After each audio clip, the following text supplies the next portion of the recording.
அனைவருக்கும் வணக்கம். இன்று பெண்கள் தினம். பெண்கள் தினம் என்ன தனியான ஒன்றா? என்றுமே பெண்கள் தினம்தான். வீட்டிலும் உழைக்கின்றார்கள், நாட்டிலும் உழைக்கின்றார்கள். பெண்கள் சக்தி என்று போற்றப்படுகின்றார்கள், இல்லை என்று சொல்ல முடியாது. அன்றைய காலத்தில் பெண்பால் புலவர்களிலே சிறந்த ஔவையார் இருந்தார். எங்கு எது நடந்தாலும் தவறை சுட்டிக்காட்டி தைரியமாக பேசக்கூடிய ஒரு பெண்மணி. அதைப்போல் வழி வழியாக இன்றும்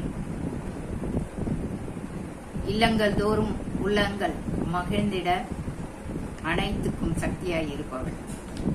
இதோ ஒரு கவிதை. பெண்ணே சக்தி. தலைப்பு எழுதியவர் யோகாம்பாள், தமிழாசிரியர். பெண்ணே, நீ சாதிக்க பிறந்தவள். வெட்டிப்பேச்சு வீணர்களை கண்டால் விரட்டிவிடு.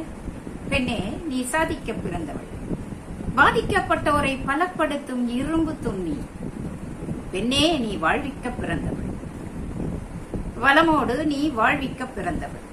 பெண்ணே, சமுதாய தொல்லைகளை சக்தியாய் இருந்து அழித்திடு. பெண்ணே, சமுதாய தொல்லைகளை சக்தியாய் இருந்து அழித்திடு. பெண்ணே, நீ உறவுக்கு உறவானவள். காயத்தை உண்டாக்கும் கயவர்களை கசக்கி அறிந்துவிடு. வீர திலகம் விட்டு வெற்றி நடை போடு. பெண்ணே, நீ பொறுமையானவள். உரிமை உணர்ந்திடு. பெண்ணே, நீ பொறுமையானவள். உரிமையை உணர்ந்திடு. கல்லாய் உதைத்தால் சிலையாய் மாறிடு. பெண்ணே, நீ அன்பானவள் தான். அவனை அரவமாய் தீண்டினால் நீ கருடனாய் கவர்ந்திடு. பெண்ணே, நீ பாரதி படைத்த புதுமை பெண். பெண்ணே, நீ பாரதி படைத்த புதுமை பெண். அச்சத்தை அக்னி தேவனுக்கு இரையாக்கிடு. அக்னியை வீசினால் வருணனை தீடு.